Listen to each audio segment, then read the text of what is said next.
Olá, telespectadores do Ministério Essência Cristã. Sejam bem-vindos em nome de Jesus. Repercutir um assunto da imprensa não tem sido nosso costume, mas hoje, tendo em vista inúmeros colegas meus que me mandaram a notícia, eu tinha que dizer alguma coisa. E o que é que diz a notícia? A notícia expressa o seguinte: cantora fulana de tal, esposa de uma dançarina fulana de tal, que congrega numa igreja tal, além de equipar a igreja com a sonoridade, com os aparelhos de som de última geração, comprou todo o terreno, toda a construção e deu de presente para a ministra daquela igreja. Então,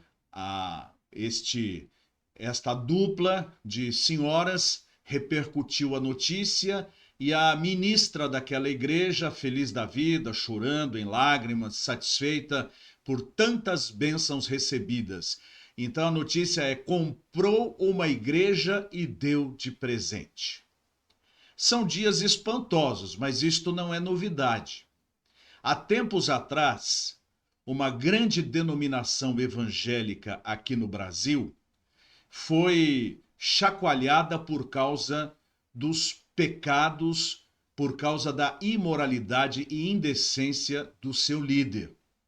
E a situação ficou tão desagradável porque depois que passou a direção dos trabalhos para o seu filho, o filho também não tinha uma vida ilibada. Então, a denominação a qual eles pertenciam estava desmoronando. Eles chamaram um líder maior do que eles, da mesma denominação, e venderam de porteira fechada a denominação para esta maior. E fizeram uma grande festa, com a presença até do governador de São Paulo, e ali então unificaram os ministérios. Isso não vem de hoje. Nós vemos em alguns morros onde o tráfico de drogas domina, a parceria entre traficantes e ministros religiosos, por um lado, por causa das ações sociais que estes ministros religiosos realizam, então são protegidos e defendidos, e por outro, um estabelecimento de limites e de domínio sobre aqueles lugares. A minha pergunta é possível comprar uma igreja? Bem, precisamos saber qual é o conceito de igreja que está à venda. As igrejas que estão à venda são templos, salões, denominações, equipamentos. Isto está à venda. É chamado de igreja erradamente. Há mais ou menos uns 2 anos atrás, num jornal, estava o seguinte assunto: vendo igreja completa, membresia de 150 pessoas, bancada nova, púlpito de madeira, sonorização completa e um hall de visitantes. Os interessados devem procurar fulano de tal para fazer o negócio. Fazem negócios com as almas humanas, e isto já estava no livro de Apocalipse. Mas há tempos atrás, alguns fazendeiros também construíam igrejas nas suas fazendas e só permitiam que participassem dos eventos religiosos as pessoas que eram seus amigos. Então contratavam um ministro religioso para fazer as festividades, mas não permitiam que outras pessoas entrassem. Ou seja, as pessoas são donas de suas denominações e de suas congregações e de suas igrejas. Nós temos visto a proliferação de igrejas da mesma matriz. Há muitos anos atrás, criou-se uma denominação onde um missionário, um pastor, um apóstolo se identificaram como a resposta divina para o sofrimento humano. E aí eles brigaram entre si e o parente dele passou a dirigir esta igreja que criaram, e o outro fundou uma outra, que cresceram ambas. Depois, esses dois ministros religiosos tiveram pessoas que os traíram durante o ministério e outras foram sendo criadas, e assim sucessivamente da mesma matriz. É o mundo que nós estamos vivendo. O mundo contemporâneo onde se compra uma igreja. Será que isto está nas páginas da palavra de Deus? Não. Igreja não se compra. Primeiro, o que é igreja? A palavra igreja vem do vocábulo eclésia, uma palavra grega. Essa palavra eclésia era usada para que os gregos fossem convocados de suas casas para uma assembleia pública para resolver problemas da cidade. Então, a palavra eclésia significava os chamados para fora, para que se reunissem numa reunião, numa assembleia. Esta é a origem da palavra eclésia, que é a mãe da nossa palavra igreja. Jesus Cristo passa a usar esta palavra como que chamando o grupo de pessoas que o amam, que o obedecem, que cumprem a sua palavra de igreja. E ele a identifica como simbolicamente a sua noiva. Ele, o noivo, o marido, e o seu povo, a noiva, a igreja. Então Jesus passa a chamar o seu povo de sua igreja. E ele diz: quando 2 ou mais estiverem reunidos no meu nome, ali estou eu no meio deles. Então, no Novo Testamento, eclésia é o grupo de seguidores de Jesus, de pessoas que andam nos seus caminhos, de pessoas que se arrependeram de seus pecados, que receberam Cristo como Senhor e Salvador, e agora, juntas, elas servem a Deus, louvando o seu nome, pregando a sua palavra e realizando e cumprindo as suas ordenanças, quais sejam o batismo e a ceia do Senhor. Isto é igreja. Igreja não é causa, igreja é consequência. O que isto significa? Que não se planta uma igreja como você planta uma mudinha. Não é isso. No momento em que pessoas se convertem a Cristo, ali está a igreja de nosso Senhor e Salvador Jesus Cristo. Igrejas são formadas por cristãos. Igrejas não são as pessoas jurídicas, as empresas. Isto é uma organização. Elas são necessárias para a legalização destes encontros num determinado país, num determinado povo. Mas elas não são a causa. A causa é a presença de Cristo em nosso coração. Eu amo Jesus, minha esposa também, os meus filhos também, a minha irmã também. Se não houvessem igrejas onde nós congregarmos aqui no nosso lugar, nós juntos, na presença de Deus, seguindo a sua santa palavra, formaríamos uma igreja de Jesus. Independentemente da mobília, independentemente do lugar onde se congrega. A igreja não é uma empresa. Igreja segundo a palavra de Deus. Quem recebe Cristo como Salvador faz parte de uma igreja. Faz parte da igreja de Jesus. Há o sentido local de igreja, que é uma congregação num determinado lugar de pessoas que amam Jesus, pessoas que receberam o batismo como símbolo de transformação e que celebram a ceia do Senhor.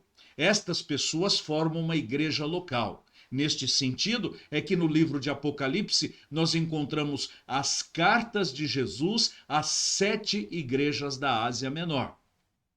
Igreja no sentido universal, mundial, global, ou seja, são todos os cristãos de todos os lugares, em todos os povos, ao mesmo tempo. Essa é a chamada Igreja de Jesus, a igreja militante, a igreja que está servindo a Deus. Independente de onde estejam ou do nome da sua congregação, se eles passaram pela transformação através de Jesus Cristo, compõem a igreja de Jesus. Esta é a igreja global, a igreja universal, não a denominação, é o sentido.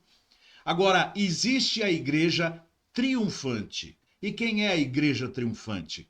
São todos os cristãos de todos os tempos, de todas as épocas, de todos os povos, que um dia serão reunidos na presença de Jesus a celebrar a sua vitória.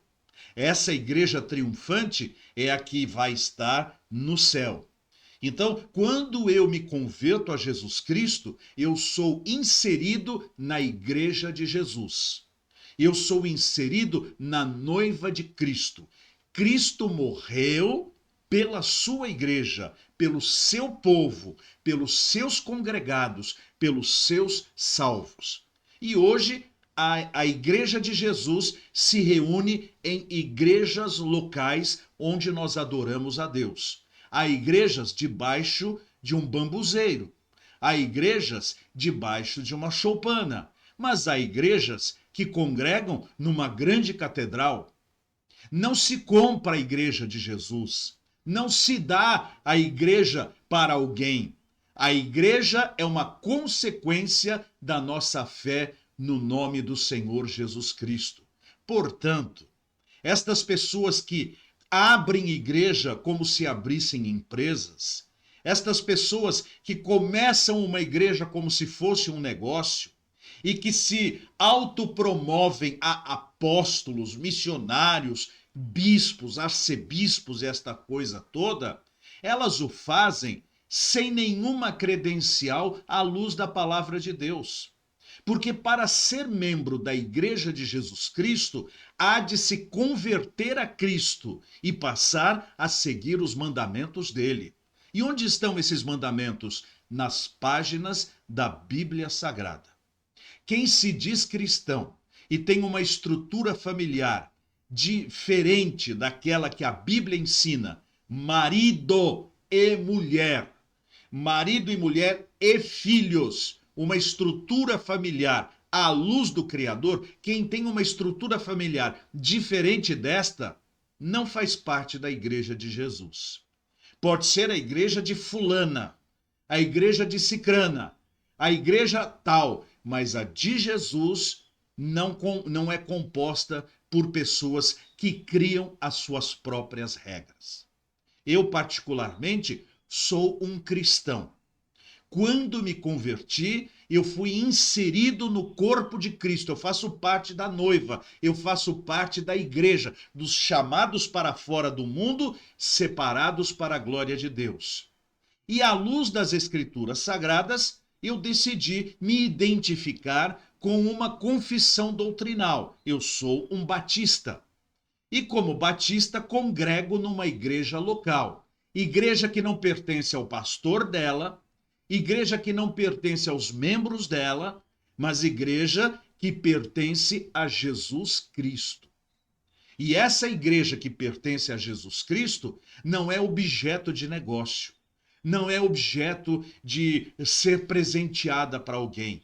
Aliás, digo a vocês, em breve o Senhor Jesus Cristo vai voltar e vai levar a sua igreja, esteja ela onde estiver.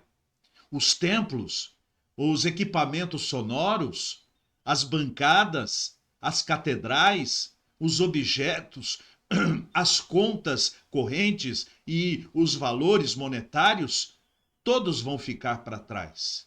Eles não vão subir. A igreja é composta pelo povo de Deus. E igrejas locais se sustentam com o amor dos membros desta igreja local. A Bíblia nos fala que Deus não precisa dos nossos recursos, mas nós levantamos os recursos em obediência à palavra de Deus, que diz: trazei todos os dízimos à casa do Senhor, para que em minha casa haja manutenção, haja mantença. Para nós não é problema doutrinário sermos dizimistas, porque quando nós nos convertemos a Jesus, 100% do que temos é de Cristo. Mas o Senhor nos diz na sua palavra, em Mateus capítulo 23, versículo 23, que nós não deveríamos ser como os fariseus, que eram dizimistas fiéis, mas não eram justos. Ele completa dizendo: vocês deveriam entregar os seus dízimos e não omitir a justiça. O dízimo é uma maneira local para que a igreja se mantenha e se sustente, para que ela pague as suas contas e para que ela mantenha um ministro à sua disposição o tempo necessário. Algumas igrejas não têm essa possibilidade e têm ministros temporários, ministros que não estão o tempo todo ao seu serviço porque trabalham para se manter. Mas há outras que dizem: pastor, você deve ficar o tempo todo à nossa disposição para visitar nos hospitais, para realizar os nossos funerais, para fazer viagens para a pregação da palavra, e para isto nós lhe oferecemos um salário para que não precise trabalhar fora e esteja o tempo todo servindo ao trabalho de Deus na nossa congregação. Se pastor e igreja entrarem no acordo, o pastor vai trabalhar mesmo para a congregação e trabalhar para a igreja do Senhor, não para se enriquecer, não para se fazer um grande empresário, porque a igreja não é dele, a igreja é de Jesus Cristo. Então eu quero dizer que esta senhora que comprou uma igreja, ela comprou um objeto. A igreja de Jesus não é comprada por dinheiro. A igreja verdadeira de Jesus foi comprada pelo sangue de Cristo derramado na cruz do Calvário para a nossa salvação. Portanto, esta notícia é mais uma das muitas que nós vamos assistir por aí. Igrejas que nada têm a ver com o nosso Senhor Jesus Cristo. Eu pergunto a você: você é uma pessoa convertida a Cristo? Você tem Jesus Cristo como seu Senhor e Salvador? Você se rendeu a Ele ou você pega as suas regras e apresenta para Ele? Se você faz assim, você não é cristão. O cristão não ensina Deus a ser Deus. O cristão obedece à palavra. Somente aqueles que se arrependem de seus pecados, que recebem Jesus como único Senhor e Salvador de suas vidas e que aceitam guardar os mandamentos dele, é que são cristãos de verdade. Então não se assuste se amanhã um político comprar uma igreja, um outro ator, atriz comprar uma igreja, um dono de posto de gasolina comprar uma igreja. A igreja de Jesus ele não compra. Ele compra um objeto, ele compra um salão, ele compra uma bancada, ele compra muitas vezes os falsos ministros do evangelho que ali militam. Mas a igreja de Jesus não está à venda. Ela já foi comprada pelo sangue de Cristo derramado na cruz do Calvário. E tenho dito. Deus abençoe.